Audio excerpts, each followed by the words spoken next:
हंसलू तो भाग हमर जाग जाए। हाँ तो भैया कितने भी बड़े स्टार बन जाओ, सुपर स्टार बन जाओ, बेकार बन जाओ, कोई मतलब नहीं है, क्योंकि ये रुतबा आपको नहीं मिलने वाला है।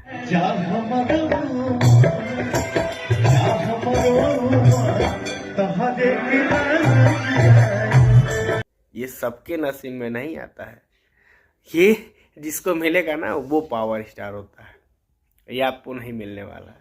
कुछ भी कर लीजिए, ये आवाज़, ये जादू चलाती हैं आवाज़ें, और इनकी आवाज़ का जादू इस तरीके से है कि लोग दीवाने हैं इनके, इनके पीछे लाखों लोग चाहने वाले हैं।